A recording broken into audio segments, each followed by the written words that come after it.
Hey guys, Anthony Scott here, ToyHypeUSA.com. I am here catching up with my old buddy John at Chicken Fried Toys. It has been pre-pandemic plus a few years before that since I've seen him, so it feels like another lifetime ago. It's been a while, that's for sure. Yeah. And certainly a lot of water has passed under the bridge over the last couple of years. I know. Yeah. As I said when we spoke pre this interview, I usually let Paul come in and talk to you because you guys have a great rapport, and it certainly has been a good. But we appreciate all the support you've given us so far. So thank you very much, Anthony. That was at JoeCon the last time I did an interview with them. Yeah. Might have been the last JoeCon. Wasn't the last time? It was Tennessee in 2018. 2018. Wow. So it's been We're 5 years. 4.5, almost 5 years gone. Yeah. Unbelievable. Yeah, it is crazy. So 5 years has gone by. How has the brand been? Well, as with most other boutique toy companies, we were concerned during COVID. Certainly difficulties. Yeah. I'm sure all of the interviews you've done, everybody says kind of the same thing. COVID created a great deal of problems. But outside of that, we came out on the other side of it. We're in a good position. We have lots of product ready to go in the pipeline, and some pipeline areas opening up so that we can actually move forward on things now. So it's good. We've got a second factory doing work for us, so we've grown even during the time period when things were down. They're doing our first projects for our upcoming line, Weird Western Tales, which is 2-pack figures which pair a traditional cowboy with a uniquely southwestern cryptozoological creature, a werewolf, a wendigo, a chupacabra, a jackalope, things like that. Yeah. You guys have expanded to an alien too? Yes. Yeah, the alien was a preview figure for exactly that line. Yeah. A good friend of mine who does graphic work for us, I approached him about doing some sculpts for the Weird Western Tales line. He declined because he didn't have the time, but he said, hey, I've got an alien already done. How do you feel about an alien in the cowboy? I went, I think they made a movie about that. That sounds like a great idea. So we bought his alien sculpt, and that's the first figure that previews our line, the Weird Western Tales. That particular figure is called the Crash Site Intruder, and he's radioactive because he glows in the dark. So there you go. Yeah. Fun little thing. I wanted a cheap glow in the dark figure, and now I got one. So yeah, that is great. In the interim, the company has gotten out new Western themed product. Obviously, our Spaghetti 6 lineup, Wave 1.5 came right before that. Our second wave of Buckaroos Build-A-Figures, so you can customize your own.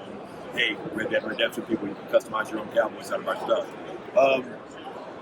We've got the Modern Texas Ranger, the Marshall version 2, one of our most popular archetype characters. Michael Bell, that celebrity we've done a figure for. The Alamo era Texas Ranger, which is a black powder weapons guy, so it's something a lot of people have been looking for. And then I've got about 30 figures in process. It's just a matter of getting us slotted into a manufacturing window and being able to move forward. In addition to that, we have a horse Kickstarter, which we're going to do early this fall, which focuses strictly on the horses, which if you've been following our project, you know they've been done for like 3.5 years. Yeah, so that'd be good to move on to those. Native Americans are very, very soon, along with our first female sculpts. So, as you can see from listening to that long laundry list of things, we're expanding the world to build our brand in, so to speak. So, we have other things planned for after Cowboys, but right now we're right in the middle of where we wanted to be, and I'm happy to be here right now with you. Yeah, absolutely. You guys have been doing such great work for years. Thank you. Scale-wise, it fits in perfectly with G.I. Joe. That's where my heart is. Star Wars Vintage Collection. If anyone's looking for cowboy figures to display next to those, Yes, exactly. This is the company for you. I have a lot of folks from the community who ask me, when are you going to make these cowboys at 6-inch scale? Because the 6-inch scale is where the major marketplace is now. I'll tell you on the video here for your public audience, the reason they're not 6-inch scale is economical. It's not because the figures cost us so much to make, or not so much to make in return. It's so that we can do play sets, vehicles, horses, things like that you need to flesh out a line. That at 6-inch start becoming cost prohibitive. Because our print runs are small, I can only make 2,000 of something. Because I can only make 2,000 of something, our cost goes up, retail cost goes up, interest is small on the Western line anyway. So it's you know, it would be self-defeating. So they're gonna stay 4 inches, guys. Sorry, Marvel Legends fans. Sorry, Modern 6-inch fans. You're not ever gonna see 6-inch Cowboys from us. I apologize. But it's still a great scale to work with. I agree. It's where my heart is. Yeah, the 4-inch, 3 3/4, 4-inch scale is actually cheaper than to replace that. It is. Let me spool that out a little bit. With regards to play sets, because of the extreme cost in designing and tooling of something like that, it's big, it's static, you know, that kind of thing.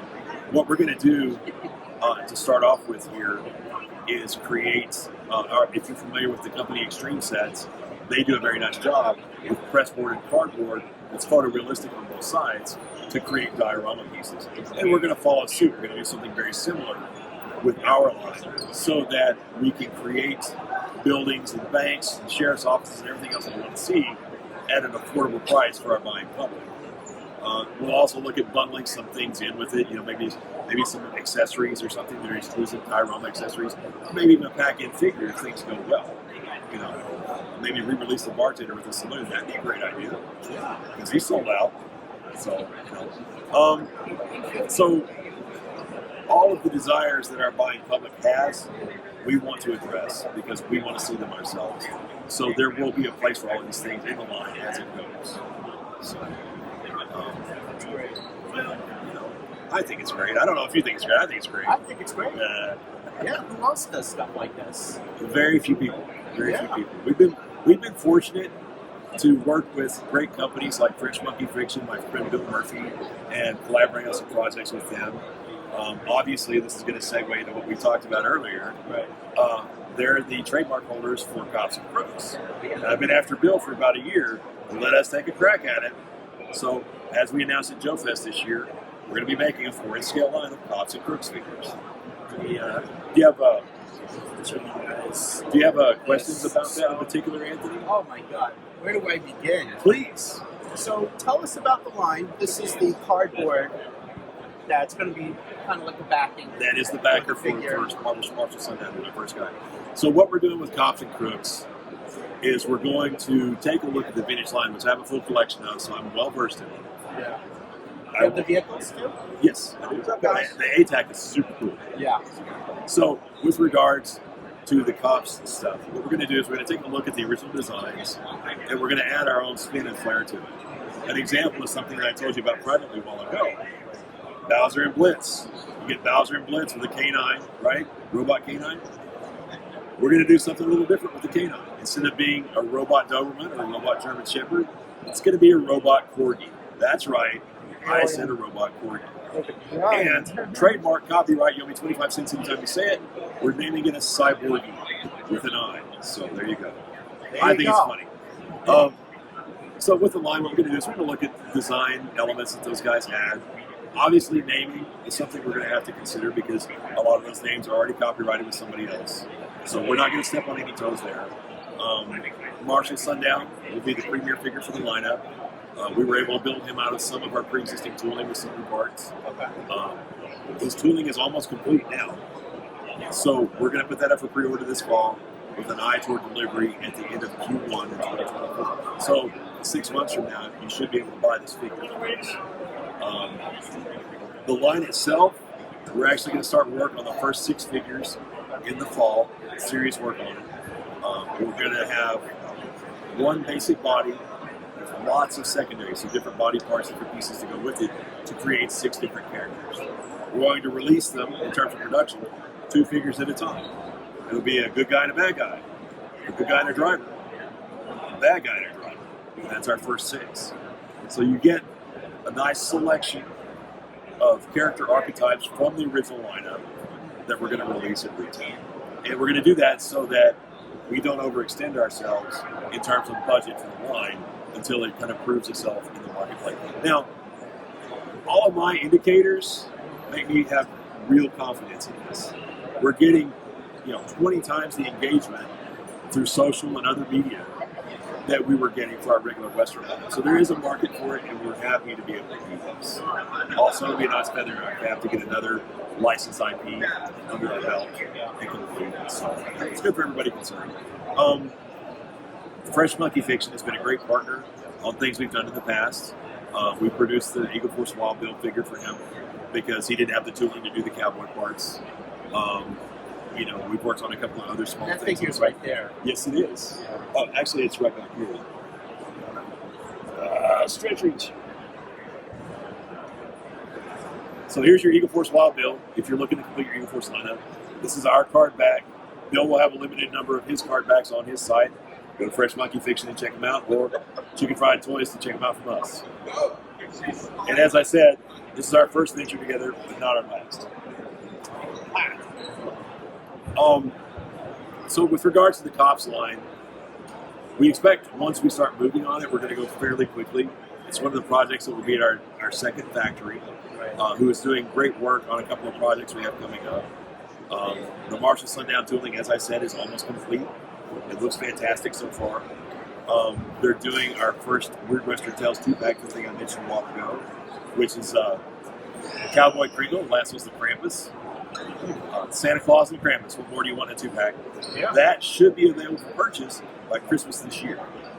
So, obviously, they did our aliens. I've talked about that many times before in videos online. And they're also working on our jackrabbits and jackalopes. So, they're doing nice work, and we're going to push them pretty hard.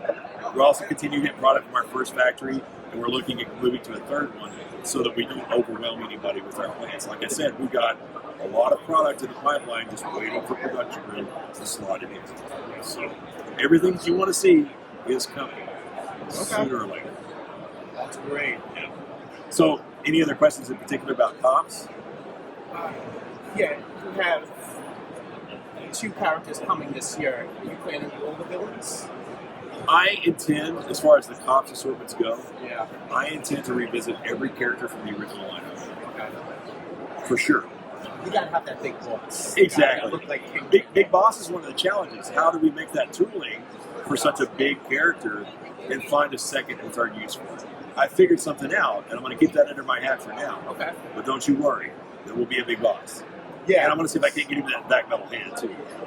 Yeah, that's right. That is right.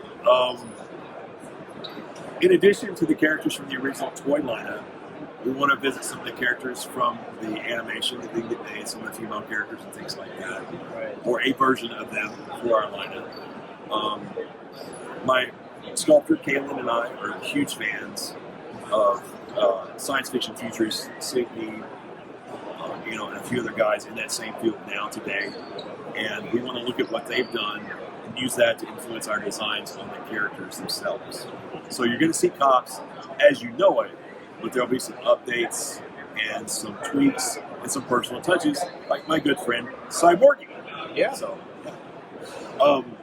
what else in particular would you like to know? What about vehicles? Is that too... Vehicles is a little too far in the future to predict accurately. If the line performs well, and we'll know that very quickly after the first 6 characters started production. Sure. If the line performs well, vehicles are not off the shelf. Okay. That's that we absolutely consider it. That line back in the 80s had some great vehicles. Yeah. Great vehicles. The play value for the vehicles in that line would stand up to anything that you would see today, I believe. So, the Turbo 2 Tons Roadster. There's a bank safe on the back that's full of gold bars and money. How cool is that? The helicopter that looks like police lights. That's cool. The A-Tag, my favorite vehicle. Super cool. It's a tank on wheels that looks like a giant Cadillac. How cool is that?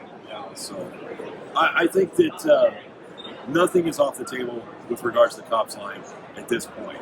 It's all a matter of how well does it perform. So it's up to the customers to buy the line and make it a success. I believe you will. We'll wait and see. Yeah, I've really been waiting a long time to see this brand return.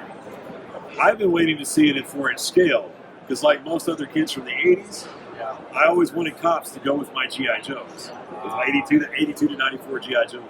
Yeah. It was 6 inches. It was great. I own all of them, like I said. Yeah. But it's this big. It's not this big. Yeah. So you're right. Back then, it was out of scale. It was. Cops, in and of itself, broke so many of the rules of the day Yes. in terms of design, presentation, and manufacturing for the mass market that it was, I won't say it was revolutionary, but it was definitely adjacent. It was ahead of its time. Very much. Very, very much. At least by... Oh, by at least 15 or 20 years. I would say in terms of... 86? Yes. And 85, 86, 87. Similar figures came out from Toy Biz, Spider-Man Classics. Around That was what, 12 years later? 14 years old? Yeah. That's right. Yeah, they were really ahead of their time. One of the things I remember fondly about the packaging for Cops' original lineup is the Bart Sears artwork that was used on the front. He did, as I understand it, he did all of the control art for the lineup in terms of influencing the muscular designs and that kind of thing. And they did the comic line art for the front of the cards. I think that helped sell these figures. Having that really slick, very, what's the right word? Professional, certainly, but very design intensive, sharp thinking in terms of how to put something together that's going to have the broadest appeal. And I think that was just brilliant, including him on the project. So, I kind of rambled there, sorry. No, that's fine. We want to know these things. Yeah. What else do you want to know about Cops? Anything, or do you want to move on to the next thing? You can go on to the next thing. I can't think of any questions. I think you pretty much covered I do that. more than you were anticipating. That's fine. One of the questions I get asked a lot is where is Diamond Legends going? I've got about 5 years planned out, 3 of which the product is already somewhere in the process. My sculptor has been very prolific and doing a fantastic job. And we took advantage during COVID. We funneled a lot of the money that we had into the development of a new product that's not going to see the light of day for another 2 or 3 years. So we're way ahead of the curve in that. So we have a lot of stuff planned, but that gets us to 3 years. Where are we in 5 years? 5 years, it may be time to put the Western line to bed and move on to the next thing. And I've talked about the next thing in other videos, and it waffles. I either want to do revolutionary Napoleonic war figures because of the splash, the uniforms that they made in terms of color and everything like that.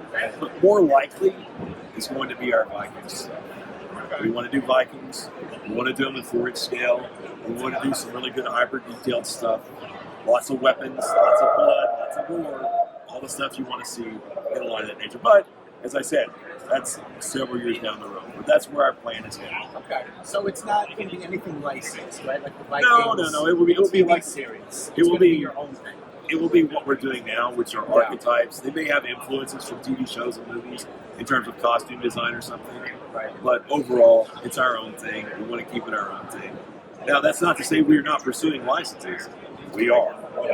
We are. We pitched a couple of big names last year. It didn't work out, but that doesn't mean we've quit yet, because we certainly haven't. Yeah. If anything, we can only grow, right? Well, the idea is that getting the next big license and getting the next big thing helps the company grow and allows us to make new moves. Yeah. So I've been lucky to be able to take time away from people who are big in the community, who've been very generous with their information. I'm not going to name any names because they may not want people to know, but they've been very generous with their information and very forthright with the things that I wanted to know and answers the questions I asked. So we have a plan.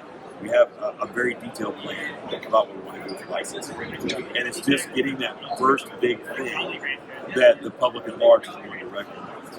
And certainly I feel like within the action figure community, we're a fairly well-known commodity. You know, I won't say we have the presence of the McFarlane, but certainly if you do 1/18 scale toys, you know us. I hope. You're watching this video, I hope. Yeah, I hope. So, like I said, we have a long-term plan, and I think we have the means to get there now. Coming out, as I said, intact after COVID.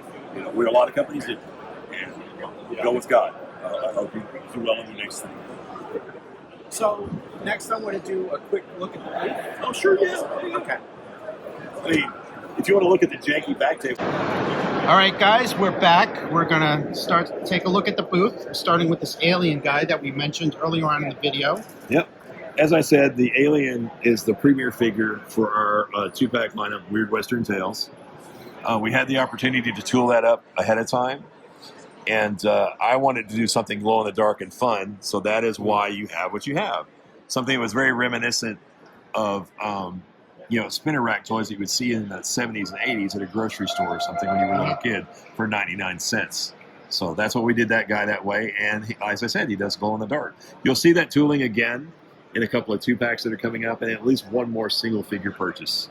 So what you're looking at here now are our jackalopes and jackrabbit paint masters. The smaller rabbits, that is the actual production size. Those are production samples from the tooling. The larger rabbits are resin hard copies that were used to work out all the articulation and stuff. We have designs influenced by lots of things across the hobby. If you know, you know. I'm not going to go into what they are, but our jackalope and jackrabbit over here on the end are two of my personal favorites. The paint jobs on these are just beautiful.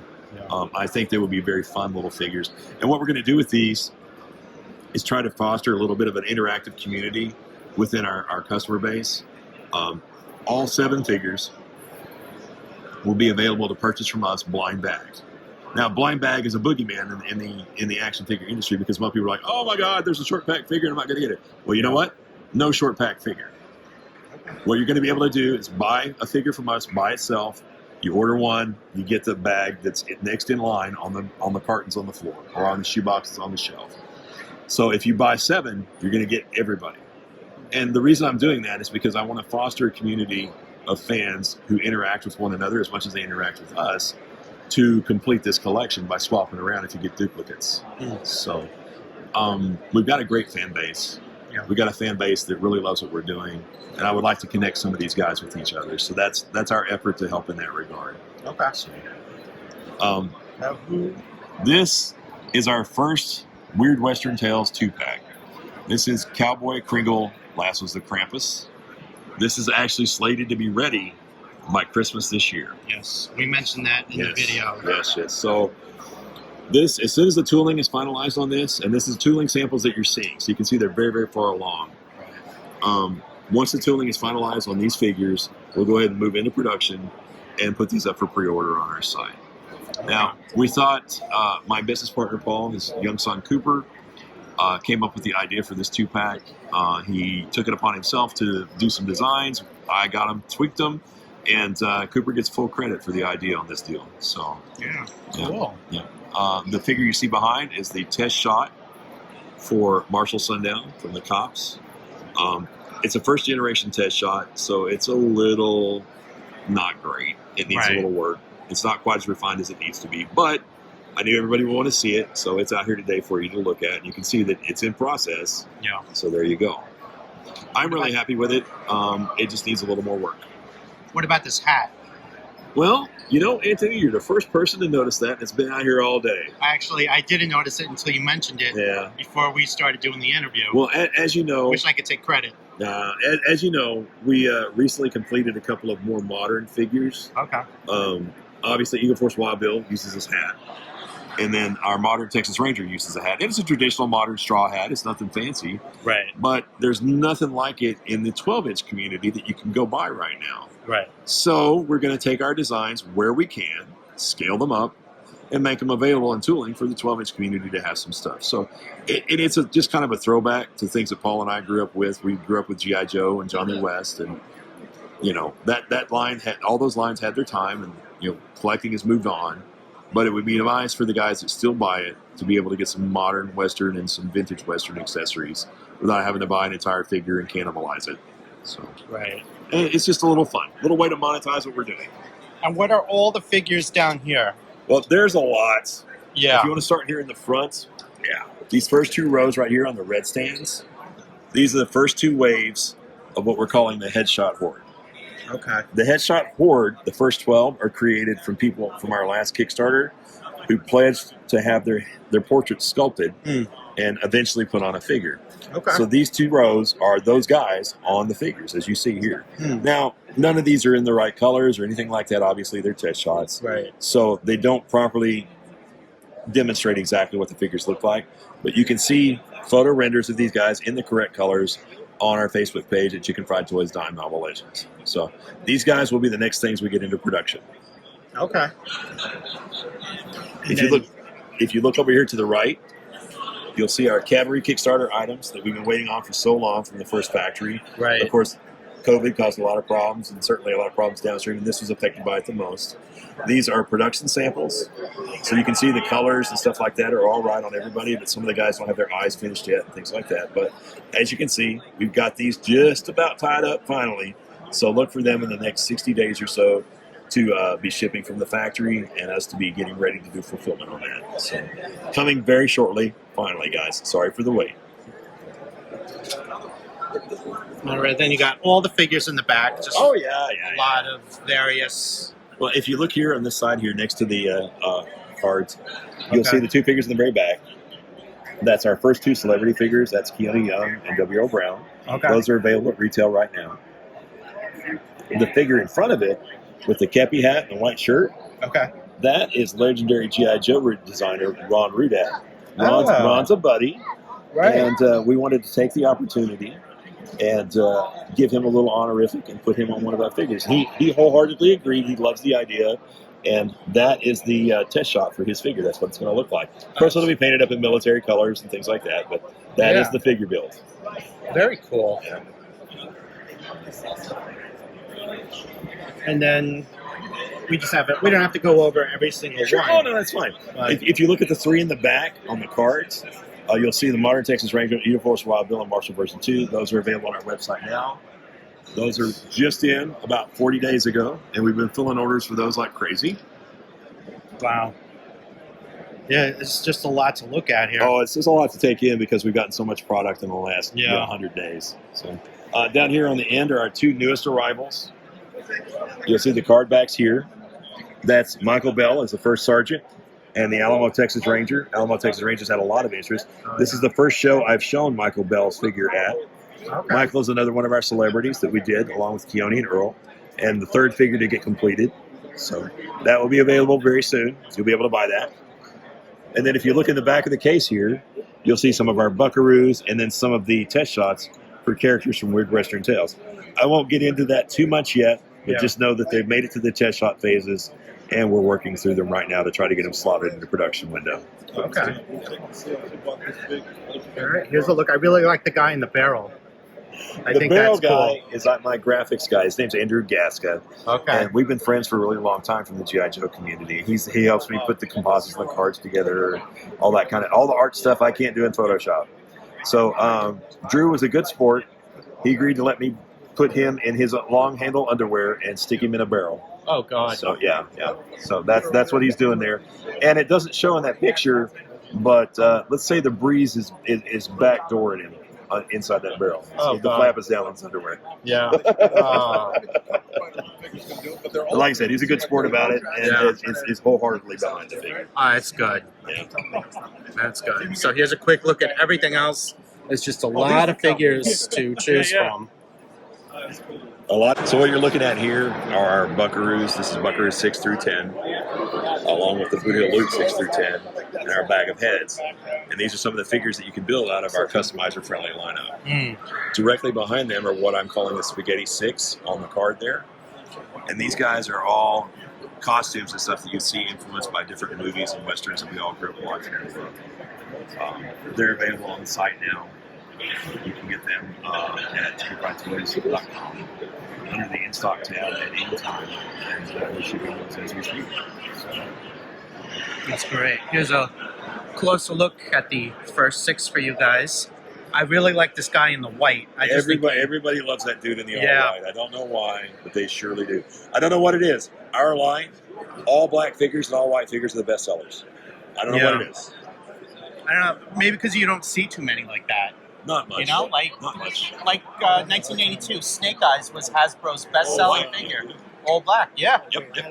And that's absolutely been my experience too. Yeah. Our first 2 figures that sold out, dressed all in black. Wow. Unbelievable. Yeah. So here's a look at the rest of the booth. They have hats, they have shirts, some posters. the Cops, the press release for the Cops. Just gonna I already picked up the Western, the Marvel Western. bring it in closer so you guys can read that. That's the only one. Here's a look at the pictures. It's So 32. thanks for watching this video, guys. I am Anthony Scott at ToyHackUSA.com. John, thank you so much for taking the time. It was Anthony, so nice to see you again. It Nice was great. to chat. Yeah, it's been years. A lot of years. A lot of years. I remember Yeah. the first video you did with Paul standing in front of the case. I was just hiding in the background waving. Yeah. He Yeah, was, that's awesome. yes, you were hiding. You were like, nope, I want nothing to do with this. Well, So- Paul needs to get FaceTime, and I want him to Yeah. have it. So, So thanks, guys. Y'all have a good night. Thank you for thank coming in. you.